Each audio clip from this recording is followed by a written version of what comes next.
Welcome to మీరమ్మ Hindi విద్యాలయం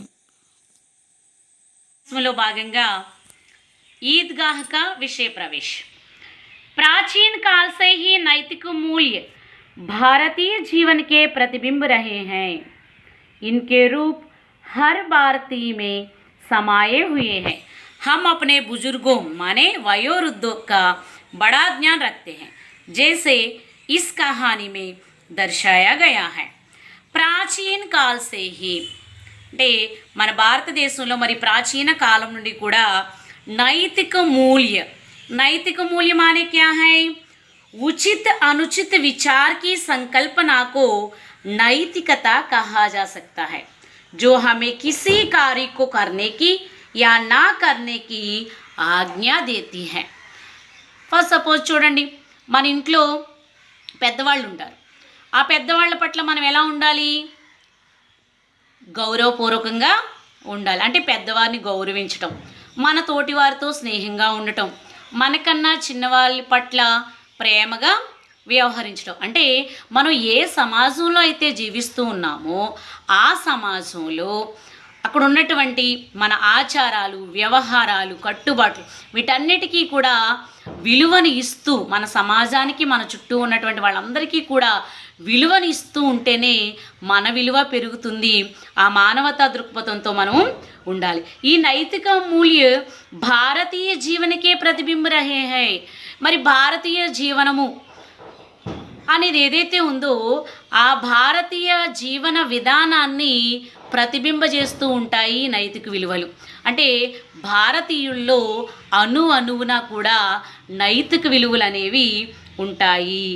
ఇన్కే రూప్ her భారతీయ మే సమాయే హుయే high.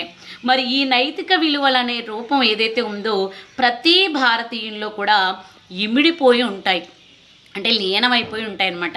అంటే నైతిక విలువలు వేరు, భారతీయుడు వేరు కాదు. ఇద్దరును నైతిక విలువలు భారతీయుడు కలిస్తేనే నిజమైనటువంటి భారతీయుడు అన్నట్టుగా అంత చక్కగా ప్రతిబింబిస్తూ ఉంటాయి భారతీయుల్లో ఈ నైతిక విలువలు. మనకు తెలుసు కదా, మనం ఇంట్లో పెద్దవారిని గౌరవిస్తూ ఉంటాం. తాతయ్యలు లేదా నాన్నమ్మలు, అమ్మమ్మలు ఇలా ఉంటారు. వాళ్ళందరి పట్ల, వయోవృద్ధులందరి పట్ల కూడా మనం ఏం చేస్తాం? మన పెద్దవాళ్ళందరి పట్ల కూడా చాలా ఆదరణపూర్వకంగా వ్యవహరిస్తూ ఉంటాం. మరి ఈ రోజుల్లో అది ఉందా అంటే లేదు. ఎందుకంటే ఓల్డ్ ఏజ్ హోమ్లు చూస్తున్నారు కదా, ఓల్డ్ ఏజ్ హోముల నిండా ఓల్డ్ ఏజ్ హోమ్లు ఏవైతే ఉన్నాయో అక్కడ ఉన్న వాళ్ళంతా అమ్మమ్మలు, తాతయ్యలు, నాన్నమ్మలు అందరూ అక్కడే ఉంటున్నారు. అంటే ఇప్పుడు మనం చూస్తున్నటువంటి ఓల్డ్ ఏజ్ హోమ్స్ మనం చూసినప్పుడు మరి నైతిక విలువలు భారతీయ జీవన విధానంలో ప్రతిబింబిస్తున్నాయి అన్నది మరి ఎంతవరకు మనం సమర్థించగలం చెప్పండి? మన చుట్టూ చూస్తూనే ఉన్నాం కదా. సో ఈ రోజుల్లో ఒక రకంగా నైతిక విలువలు కాస్తో కూస్తో కోల్పోయామని చెప్పొచ్చు అనమాట. ఇలాంటి వారిని మనం చూస్తున్నప్పుడు, ఓల్డ్ ఏజ్ హోమ్లో ఉన్నటువంటి వాళ్ళని చూసినప్పుడు నిజంగానే మరి భారతీయుల్లో కూడా నైతిక విలువలు లోపించాయా అన్నట్టుగా అనిపిస్తూ ఉంటుంది. జైసే ఇస్ కహానీ మే దర్శాయా గయా హై. అయితే ఈ కహానీలో మరి మనకు ఒక వయోవృద్ధురాలు పట్ల ఏ విధమైనటువంటి ఆదరణ భావం చూపించబడింది, ఏ రకమైనటువంటి ఆ ప్రేమను నాన్నమ్మ మనవళ్ళ మధ్య ఉన్నటువంటి ఒక అద్భుతమైనటువంటి ప్రేమను ఇక్కడ మనకి చూపించడం జరుగుతుంది లేఖక్ గారు. रमज़ान के पूरे 30 रोज़ों के बाद आज ईद आई है। कितना मनोहर, कितना सुहावना प्रभात। वृक्षों पर कुछ अजीब हरियाली है, खेतों में कुछ अजीब रौनक है, आसमान पर कुछ अजीब लालिमा है। आज का सूर्य देखो कितना प्यारा, कितना शीतल है, मानो संसार को ईद की बधाई दे रहा है। ईदगाह जाने की तैयारियां हो रही हैं। ఈ రంజాన్ మాసం చెప్పుకున్నాం కదా, మరి ముస్లిం సోదరుల యొక్క 9వ నెల అయినటువంటి ఈ రంజాన్ మాసం పూర్తిగా 30 రోజులు కూడా వారు ఈ 30 రోజులు ఉపవాసాలు అయిన తర్వాత ఈరోజు ఏమొచ్చిందట? ఈద్ ఆయి హై. మరి ఈద్ పండుగ, ఈద్ ఉల్ ఫితర్ అనేటువంటి ఆ పండుగ వచ్చిందట. కితనా మనోహర్, ఎంత మనోహరంగా ఉంది. కితనా సుహావనా ప్రభాత్, మరి ఎంత పరిమళమైనటువంటి ఉదయం అని చెప్పొచ్చు అనమాట.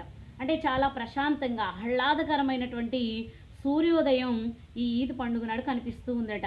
రిక్షోం పర్ కుచ్ అజీబ్ హరియాలి హై. అదేంటో కానీ ప్రతిరోజు చూస్తున్న చెట్లే కానీ ఈరోజు మాత్రం ఆ చెట్ల నిండా ఒక అద్వితీయమైనటువంటి ఒక విచిత్రమైనటువంటి పచ్చదనం చాలా కొంకొత్తగా కనిపిస్తూ ఉందట. కేతో మే కుచ్ అజీబ్ రౌనక్ హై.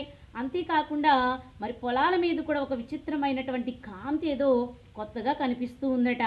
ఆస్మాన్ పర్ కుచ్ అజీబ్ లాలిమా హై.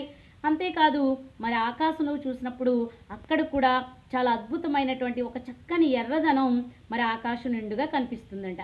ఆజ్గా సూర్య దేకో. ఈరోజు ఈనాటి సూర్యుడిని చూడండి. కితనా ప్యారా కితనా శీతల హై. ఎంత ప్రియమైనదిగా కనిపిస్తున్నాడో సూర్యుడు. చాలా చల్లగా ఉన్నాడు.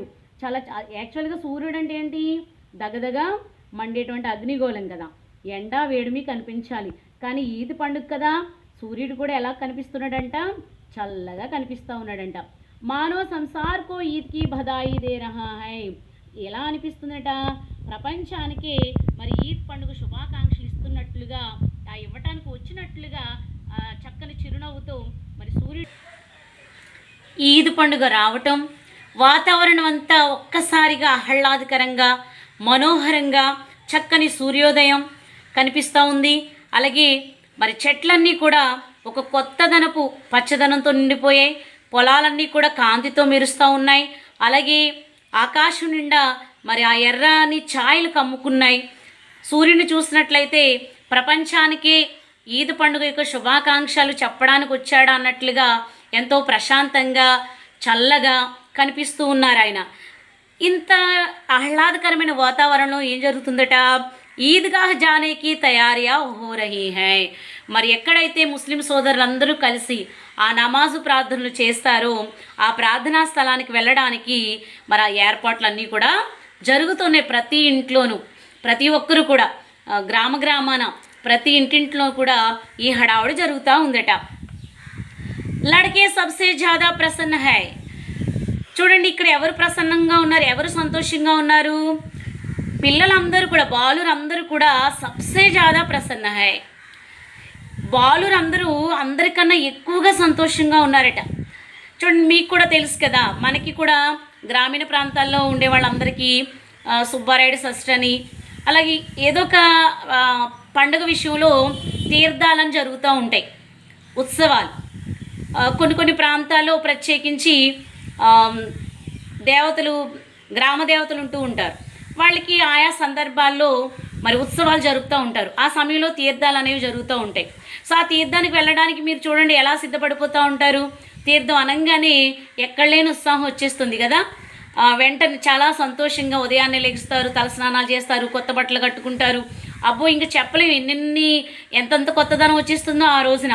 సో ఇక్కడ బాలురందరికంటే మరి ఈద్గాహ్కి అమ్మాయిలు ఎవరు వెళ్ళరు కదా, ఓన్లీ జెంట్సే వెళ్తారు. బాలురు వెళ్తారు, అలాగే పెద్దవాళ్ళు వెళ్తారు. సో ఇక్కడ బాలురు సబ్సే జ్యాదా ప్రసన్న హై. ఈ పిల్లలందరూ కూడా బాలురందరూ అందరికన్నా సంతోషంగా ఉన్నారట. బార్ బార్ జేబ్సే ఖజానా నికాల్ కర్ గిన్తే హై. జేబులో నుండి ఖజానా అంటే వాళ్ళకు ఉన్నటువంటి ధననిధి అనమాట. చిల్లర డబ్బులు ఉంటాయి కదా, సో వాటిని ఏం చేస్తున్నారు? బయటకు తీస్తూ ఉన్నారు. ఆ ధననిధిని కాస్తాను తీయటం, ప్రతిసారి తీయటం లెక్క పెట్టడం, మళ్ళీ జేబులో పెట్టడం, మళ్ళీ తీయటం లెక్క పెట్టుకోవటం, మళ్ళీ జేబులో పెట్టేసడం. ఇలాగా తీస్తున్నారు, లెక్క పెడుతున్నారు. అమ్మో నా దగ్గర ఇన్నున్నాయి, నా దగ్గర ఇన్నున్నాయని ఆ చిల్లర డబ్బులు చూసుకుని ఎంతో సంతోషపడిపోతూ ఉంటారు, ఆనందపడిపోతూ ఉంటున్నారు. మెహమూద్ గినతా హై 1 2 10 12. సో ఇక్కడ మనకి మెహమూద్ అనేటువంటి ఒక అబ్బాయి కనిపిస్తున్నాడు. మెహమూద్ లెక్క పెట్టాడు, తన దగ్గర ఉన్నటువంటి ఆ ఖజానాని లెక్క పెట్టాడు. ఆ జేబులో ఉన్నటువంటి ఖజానా ఎన్ని ఉన్నాయంట? 1 2 10 12. మొత్తం మీద 12 పైసలు ఉన్నాయి. అంటే రూపాయికి 100 పైసలు అన్నమాట. రూపాయికి 100 పైసలు అయితే మనోడి దగ్గర ఎన్ని ఉన్నాయి? 12 పైసలు ఉన్నాయి. ఉస్కే పాస్ 12 పైసే హే. మొత్తం మీద కౌంట్ చేశాడు, 1 2 3 4 అని చెప్పేసి మొత్తం మీద 12 వచ్చాయి. 12. సో ఈ 12 పైసలు తన దగ్గర ఉన్నాయి. మొహసిన్కే పాస్ 15 పైసే హై. మనకి ఇంకొక అబ్బాయి కనిపిస్తున్నాడు, మొహసిన్ అనేటువంటి క్యారెక్టర్. ఈ మొహసిన్ దగ్గర ఎన్ని ఉన్నాయంట? 15 పైసే హై. 17 పైసలు ఉన్నాయి. ఇన్సే అన్గినత్ చీజే లాయింగే. సో వీళ్ళు కౌంట్ చేసుకుని అబ్బా ఎన్ని వస్తువులు, లెక్కలేనన్ని వస్తువులు కొనేసుకొచ్చినా మన దగ్గర ఖజానా చాలా ఎక్కువ ఉంది. నా దగ్గర 12 పైసలు ఉన్నాయి, నీ దగ్గర 15 పైసలు ఉన్నాయి. సో వీటన్నిటితో మనం బోలెడన్ని వస్తువులు కొనేసుకొచ్చి అనుకుంటున్నారు. వాళ్ళు మాట్లాడుకుంటే ఏమని చెప్తున్నారు చూడండి. ఖిలౌనే, మిఠాయియా, బిగుల్, గేంద్ ఔర్ నా జానే క్యా క్యా. ఒరే బొమ్మలు కొనేసుకుందాం, మిఠాయిలు కొనేసుకుందాం, ఈలలు ఉంటాయి కదా బాకా కింద ఊదుతూ ఉంటారు, సో అవి కొనుక్కుందాం, అలాగే బంతులు కొనుక్కుందాం, నా జానే క్యా క్యా. అబ్బా ఇంకా ఎన్నెన్నో కొనేసుకొచ్చిన తీర్థంలో బోల్డ్ అన్నీ వచ్చేస్తాయి కదా, అక్కడికి వెళ్ళాక అవన్నీ చూసి కొనేసుకుందాం అని చెప్పేసి ఒకరితో ఒకరు చక్కగా మరి వాళ్ళ దగ్గర ఉన్నటువంటి ఆ ఖజానాను బయటకు తీస్తున్నారు, కౌంట్ చేస్తున్నారు, ఏమేం కొనుక్కోవాలో ఒక ప్రణాళిక కూడా వాళ్ళు తయారు చేసేసుకుంటా ఉన్నారు. और सबसे ज़्यादा प्रसन्न है హామీద్. మరి వీళ్ళందరికన్నా 12 పైసలు ఉన్నటువంటి మెహమూద్ కన్నా 15 పైసే ఉన్నటువంటి మొహసిన్ కన్నా వీళ్ళందరికన్నా ఎక్కువగా సంతోషంగా ఉన్నది ఎవరయ్యా అంటే హామీద్. ఈ హామీదే మన స్టోరీలో ఒక హీరో అనమాట. మన స్టోరీలో ఉన్నటువంటి హీరో ఎవరు? హామీద్. వహు భోలీ సూరత్గా 4-5 साल का దుబలా పతలా లడకాతా. మరి అబ్బాయి ఎలా ఉన్నాడట? అమాయకపు మొహం వేసుకుని, వయసు కూడా ఎంత ఉందట? 4 నుంచి 5 సంవత్సరాలు, అంటే 4.5 అలా ఉంటుందన్నమాట. దుబలా పతలా లడకాతా, బక్క పలచగా ఉన్నాడు. అంటే బక్క పలచగా ఎవరుంటారు? ఇంట్లో సరైనటువంటి పౌష్టికాహారం లేని పిల్లలే బక్క పలచగా కనిపిస్తూ ఉంటారు. సో మనకి ఎప్పుడైతే బక్క పలచగా ఉన్నాడో అని మనం వింటున్నామో ఆటోమేటిక్గా తెలిసిపోతుంది ఈ హామీద్కి సరైనటువంటి, అంటే 4-5 సంవత్సరాల మధ్య ఉన్న పిల్లోడంటే చాలా పుష్టిగా ఉండాలి, చాలా చక్కగా ఉండాలి. కానీ హామీద్ చక్కగా మంచి ప్రశాంతమైన ముఖంతోనే ఉన్నాడు, అమాయక మొహం కలిగి ఉన్నాడు. కానీ ఎలా ఉన్నాడు? ఇంకా దుబలా పతలా నడకత, బాగా బక్క చిక్కిపోయినటువంటి పిల్లవాడిగా మనకు కనిపిస్తూ ఉన్నాడు. उसका पिता गत वर्ष ऐसे की बेंट हो गया. उसका पिता, उसका माने हामिद का पिता, గత వర్ష హైజేకి బెంట్ హో గయా. మరి పోయిన సంవత్సరం, అంటే గత సంవత్సరం ఏమైందట? కలరా వ్యాధి రావటం వల్ల బెంట్ హో గయా. బెంట్ హో గయా మానే మర్న, అంటే చనిపోయారు. దేనివల్ల చనిపోయారు? కలరా వ్యాధి వల్ల చనిపోయారు. और माँ ना जाने क्यों पीली पड़ती गई और एक दिन वह भी परलोक सिधार गई. వాళ్ళ అమ్మగారు కూడా ఏమైందో ఏంటో తెలియదట, క్రమక్రమంగా పాలిపోతూ ఆమె కూడా బలహీనురాలు అవుతూ ఒకరోజు ఆమె కూడా పరలోక్ సిధార్ గయి, స్వర్గస్థురాలు అయిపోయింది. అంటే ఏంటి? ఆమె కూడా చనిపోయింది. ఇక్కడ మీరు గుర్తుపెట్టుకోవాల్సినవి ఏంటంటే బేంట్ హో గయా, పీలి పడిన, పరలోక్ సిధార్ గయా. ఈ 3 కూడా ఏమంటామంటే హిందీలో ముహావర్ అంటాం. ముహావర్. వీటిని మనం తెలుగులో చెప్పుకుంటాము జాతీయాలు అని. జాతీయాలు అంటాం. అంటే వీటి యొక్క మీరు కంపల్సరీ ముహావర్ గురించి తెలుసుకోవాలి. ముహావర్ అంటే ఏంటో తెలుసుకున్న తర్వాత లెసన్ కంటిన్యూ చేద్దాం. ముహావర్ అరబీ భాషా కా శబ్ద హై. ఈ ముహావర్ అనేది ఏ భాషా శబ్దము? అరబీ భాషా శబ్దం. జిస్కా శాబ్దిక అర్థ హోతా హై అభ్యాస్.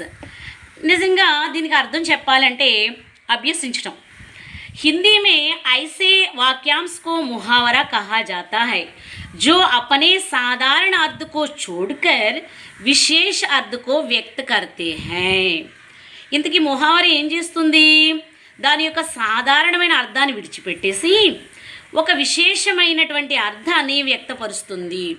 అలా ఏదైతే సామాన్య అర్థాన్ని విడిచిపెట్టేసి ఒక విశిష్టమైనటువంటి అర్థాన్ని తెలియపరుస్తుందో దాన్నే ముహావర అంటాం. ముహావర పూర్ణ వాక్య నహి హోతా. ఇది కంప్లీట్ వాక్యం ఏమీ కాదు, ఒక చిన్న జాతీయం అంతే. అంటే ఒక విశేష అర్థాన్ని ఇచ్చేటువంటి ఒక పదం. దీన్ని ఏం చేస్తామంటే ఇది నామవాచకాలతో కానీ సర్వనామాలతో కానీ లేకుంటే క్రియలతో అన్నిటితోనూ కలిపి వచ్చేస్తూ ఉంటుంది. ఏ విధంగా అయినా రావచ్చు ముహావర అనేది. సంజ్ఞాలు ఉంటాయి, సర్వనామాలు ఉంటాయి, అలాగే విశేషణలు ఉంటాయి, క్రియలు ఉంటాయి. ఈ రకంగా అన్నిటితోనే కలిపి వస్తుంది.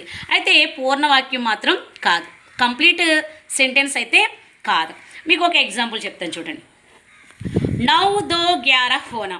నవ్ అంటే మనకు 9 అని తెలుసు, దో అంటే 2 అని తెలుసు, 11 అంటే 11 అని తెలుసు. అంటే ఇప్పుడు దీన్ని మనం 9, 2, 11 అయింది అంటామా? మనం మామూలుగా అర్థం తీసుకుంటే అంతే కదా. కానీ ఇక్కడ అలా కాదు. 9, 2, 11 హోనా ఇది ఒక ముహావర అన్నమాట. ఇవన్నీ నెంబర్సే కదా. 9, 2, 11 9, 2, 11 హోనా అంటే ఈ యొక్క ముహావరకు అర్థం ఏంటంటే భాగ్ జానా, పారిపోవటం. ఎలా పారిపోవటం అంటే చూడండి, పులిస్కో దేక్కర్ చోర్ 9, 2, 11 హో గయే. పులిస్కో దేక్కర్, పోలీస్ ఆయన్ని చూసట మరి దొంగ ఏమైపోయాడు, 9, 2, 11 హో గయే, వెనక్కి తిరిగి చూడకుండా పారిపోయాడట. సో ఇలాగా విశిష్టమైనటువంటి అర్థాన్ని చెప్పడానికి ఉపయోగించేవే ముహావర్ అన్నమాట. సో ఇక్కడ లెసన్లో మనకి చూడండి, బేంట్ హోజానా, బేంట్ హోజానా అనే మర్నా, పీలి పడ్నా అంటే బీమార్ పడ్నా, జబ్బు పడింది వాళ్ళ అమ్మగారు, క్రమక్రమంగా చనిపోయారు. పరలోక్ సిధారణ, మరజానా, పరలోక్ సిధారణ అని మరజానా. చూడండి మనకి ఒక పారాగ్రాఫ్లోనే ఒక అనుచ్ఛేదంలోనే మనకి 3 ముహావరు రావటం జరిగింది. సో ముహావర్ అంటే అర్థమైంది కదా, ఒక విశిష్టమైనటువంటి అంటే దాని యొక్క అర్థాన్ని విడిచిపెట్టేసి ఒక విశిష్టమైన అర్థాన్ని వ్యక్తపరిచేటువంటి వాటిని మనం ఏమంటాము, ముహావర్ అంటాం. కిసీకో పతా నా చలా కి ఆఖిర్ అచానక్ యహ క్యా హువా. చివరికి ఎవ్వరికీ తెలియలేదట ఎందుకు ఆమె అకస్మాత్తుగా అలా చనిపోయిందో. భర్త చనిపోయాడు, ఈమె కూడా ఆయన వెనకే ఈమె కూడా కొంతకాలం పాటు ఉంది, బలహీన పడిపోయింది, జబ్బు పడిపోయింది, పాలిపోయింది, బ్లడ్ అంతా లెస్ అయిపోయింది. సో ఒకసారిగా ఏమైపోయింది, ఆమె కూడా చనిపోయింది అనమాట. చూడండి పోయిన సంవత్సరం చెప్తా ఉన్నాడు. ఇప్పుడు మనకి ఇప్పుడు అబ్బాయి హామీద్ వయసు ఎంత మనకి, 4 నుంచి 5 సంవత్సరాల మధ్య, అంటే 4.5 సంవత్సరాలు జరుగుతుంది అని చెప్పుకోవచ్చు కదా. సో ఇలాంటి అబ్బాయి అంటే గత సంవత్సరం అంటే 3 సంవత్సరాలు అప్పుడు ఏమైపోయాడు, తండ్రిని కోల్పోయాడు, తర్వాత తల్లిని కూడా కోల్పోయాడు. అంటే తల్లిదండ్రులను కోల్పోయినటువంటి ఈ చిన్న అబ్బాయి ఎలా ఉన్నాడు, దుబలా పతలా, బక్క పలుచుగా. అంటే తల్లిదండ్రుల యొక్క సంరక్షణ లేదు, తల్లిదండ్రుల యొక్క ఆదరణ అబ్బాయికి లేదు. ఏమయ్యారో తెలీదు, తల్లిదండ్రుల కోసం ఎప్పుడొస్తారో తెలీదు. సో ఇలాంటివన్నీ కూడా మానసికమైనటువంటివన్నీ కూడా అబ్బాయిలో ఉన్నాయి. అయినప్పటికీ కూడా మనకి ఇక్కడ చూడండి బోలీ సూరత్గా అంటాడు. బోలీ సూరత్ అమాయకపు ముఖం వేసుకుంటాడు, కానీ చాలా ప్రకాశిస్తూ ఉన్నట్టుగా మనకి ఇంకా కింద చెప్పుకోబోతూ ఉన్నాం అనమాట. సో ఏంటంటే ఇక్కడ హామీద్ యొక్క ఇంటి పరిస్థితిని మనం చూసినప్పుడు తల్లిదండ్రులను పోగొట్టుకున్నటువంటి ఒక రకంగా అనాథ బాలుడని చెప్పాలి. కానీ ఇతని జీవితంలో ఇంకా ఎవరో ఉన్నారు, చూద్దాం. అబ్ హామీద్ అపని దాది అమీనాకి గోదీ మే సోతా హై. మమ్మీ డాడీ లేరు, కానీ హామీద్కి ఇప్పుడు ఎవరున్నారు, అపనీ దాది, వాళ్ళ నాన్నమ్మ గారు ఉన్నారు. ఆమె ఎవరు, అమీనా. హామీద్ యొక్క నాన్నమ్మ గారి పేరేంటి, అమీనా. దాది అమీనాకి గోదీ మే సోతా హై. సో ఇప్పుడు అమ్మ నాన్న అన్నీ ఎవరయ్యారు, హామీద్కి వాళ్ళ యొక్క నాన్నమ్మ అమీనా అయింది. ఇప్పుడు అమీనా ఒడిలోనే మరి నిద్రిస్తూ ఉన్నాడు హామీదు. అంటే నాన్నమ్మ ఒడిలో చేరి ఉంటూ ఉన్నాడు. దాది అమ్మ హామీద్ సే कहती है, మరి వాళ్ళ నాన్నమ్మ చెప్తున్నారు హామీద్తో ఏమని, కి ఉస్కే అబ్బాజాన్ రూపే కమానే గయే హై. పిల్లవాడు కదా అడుగుతాడు, చిన్నవాడు కదా, నాన్నమ్మ నాన్నమ్మ మా డాడీ ఏడి, మా నాన్న ఏరి అని అడిగినప్పుడు వాళ్ళ నాన్నమ్మ చెప్తున్నారట, అబ్బాజాన్ రూపే కమానే గయే హై. ఒరే నాన్న, మీ నాన్నగారు డబ్బు సంపాదించడానికి వెళ్ళారా. అబ్బాజాన్ అనే డాడీ, మీ నాన్నగారు ఎక్కడికి వెళ్ళారు, డబ్బులు సంపాదించడానికి వెళ్ళారు. అమ్మీ జాన్ అల్లాహ్ మియా కే ఘర్ సే ఉస్కే లియే బహుత్ సి అచ్చీ చీజేం లానే గయే హై. మరి వాళ్ళ అమ్మ ఎక్కడికి వెళ్ళారట, మరి అల్లా దగ్గరికి వెళ్ళిందట. అల్లా దగ్గర ఉన్నటువంటి ఇంటి నుంచి మరి హామీద్ కోసం అనేకమైనటువంటి మంచి మంచి వస్తువులన్నీ తీసుకురావడానికి వెళ్ళిందిరా నాన్న. మీ అమ్మేమో అల్లా దగ్గరికి వెళ్ళింది, నీకు నీకు ఇష్టమైన వస్తువులన్నీ తీసుకుని వచ్చేస్తుంది. మీ నాన్నేమో నీకు బోలెడన్ని డబ్బులు సంపాదించి తీసుకురావడానికి వెళ్ళారు. ఇలా చెప్తా ఉంది. డాడీ గురించి అడిగితే డబ్బు సంపాదించడానికి వెళ్ళారని, అమ్మ కోసం అడిగితేనేమో అల్లా ఇంటికి వెళ్ళారు, అల్లా వారింట్లో చాలా అల్లా గారి దగ్గర మరి చాలా బోలెడని వస్తువులు ఉన్నాయంటే అందులో మంచి మంచి వస్తువులన్నీ నీకు పట్టుకొచ్చి ఇచ్చేస్తారు నాన్న, నీకోసమే అవన్నీ తీసుకురావడానికి వెళ్ళారని మరి బుజ్జగిస్తూ ఓదారుస్తూ హామీద్కి అమ్మ నాన్న అన్నీ తనై వాళ్ళ నాన్నమ్మ గారే చూస్తూ ఉన్నారు. ఆశతో బడి సీజాయ్, అంతే కదా, ఆశ చాలా గొప్పది కదా. ఎవరికైనా ఒక ఆశ ఉందనుకోండి, ఆ ఆశ ఎక్కడికైనా ఎంత ఎత్తుకైనది నడిపించేస్తూ ఉంటుంది. ఎంత గొప్ప విషయమో కదా, ఆశ కలిగి ఉండటం అనేది చాలా గొప్ప విషయమే. సో హామీద్ కూడా గొప్ప ఆశ కలిగి ఉన్నాడు. వాళ్ళ నాన్న బోరెడని డబ్బులు సంపాదించుకుని వస్తాడని, వాళ్ళమ్మ మంచి మంచి వస్తువులు తీసుకుని వస్తుందని ఈ ఆశతో చాలా హ్యాపీగా గడిపేస్తూ ఉన్నాడు హామీద్. హామీద్కే పావుమే జూతే నహీ హై, మరి ఇప్పుడు హామీద్కి కనీసం వేసుకోవడానికి కాళ్ళకు చెప్పులు కూడా లేవు. సిర్పర్ ఏక్ పురాణీ టోపీ హై, మరి ఈద్ పండుగ నాడు ముస్లిం సోదరులందరూ కూడా చక్కగా లేస్తో అల్లినటువంటి మంచి మంచి టోపీలు పెట్టుకుంటూ ఉంటారు. సో ఇప్పుడు హామీద్ తల మీద మాత్రం ఏముందట, ఏక్ పురాణీ టోపీ, ఏదో పాతగిలిపోయినటువంటి టోపీ ఉందట. జిస్కా గోట కాలా పడ్ గయా హై, అది కూడా మరి నల్లగా అయిపోయిందట. గోట ఆ లేస్ ఉంటుంది కదా చుట్టూరా చక్కగా డిజైన్గా కొడతా ఉంటారు, సో అది కూడా నల్లబడిపోయిందంట. ఫిర్బీ వహ ప్రసన్న హై, అయినప్పటికీ కూడా కాళ్ళకు చెప్పులు లేకపోయినా, తల మీద పెట్టుకున్న టోపీ పాతదైనా, అది నల్లబడిపోయినా, ఎలా ఉన్నా సరే ఆ వస్తువులతో పట్టింపు లేదు, కానీ ఎలా ఉన్నాడు, సంతోషంగా ఉన్నాడట. అబాగిన్ అమీనా అపనీ కోటరీ మే బైఠీ రో రహీ హై, కానీ ఈ అభాగ్యురాలు మరి కొడుకుని కోడల్ని పోగొట్టుకున్నటువంటి ఈ దురదృష్టవంతురాలు అయినటువంటి అమీనా ఏం చేస్తుందంట, తన చిన్న గదిలో కూర్చుని రో రహీ హై, మరి ఏడుస్తూ ఉంది.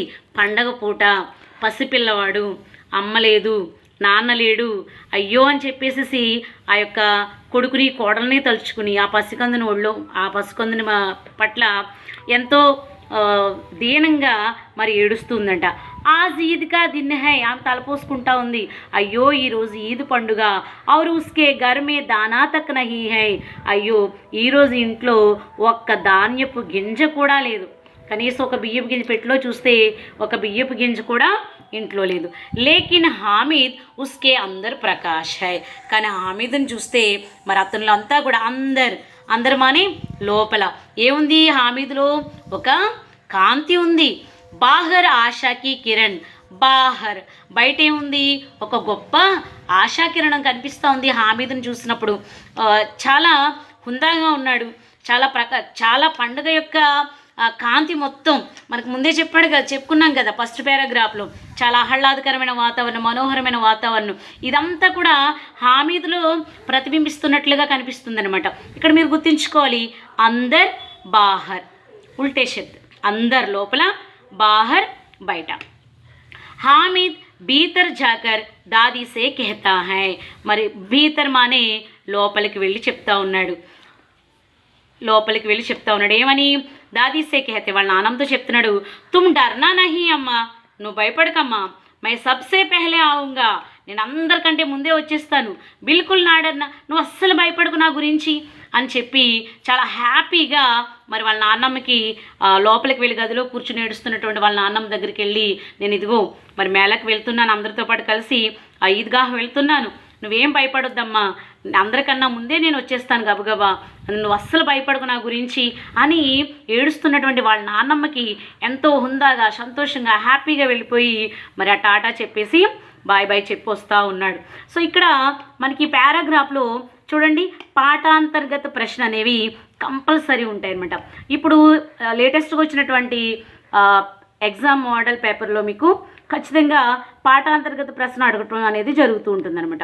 చూడండి ఇక్కడ ఫస్ట్, ఈద్ కే దిన్ కా చిత్రన్ అపనే శబ్దోं में कीजिए, ఈద్ కే దిన్ కా చిత్రన్ అపనే శబ్దోं में कीजिए. మరి ఈద్ పండుగ రోజు యొక్క ఆ వాతావరణం ఎలా ఉంది మీ మాటల్లో చెప్పండి అంటున్నాడు. ఎలా ఉంది మనకు తెలుసు కదా, ఈద్ కా దిన్ ఎలా ఉంది, ఈద్ కా దిన్ మనోహర్ और सुहावना है, मनोहर और सुहावना है.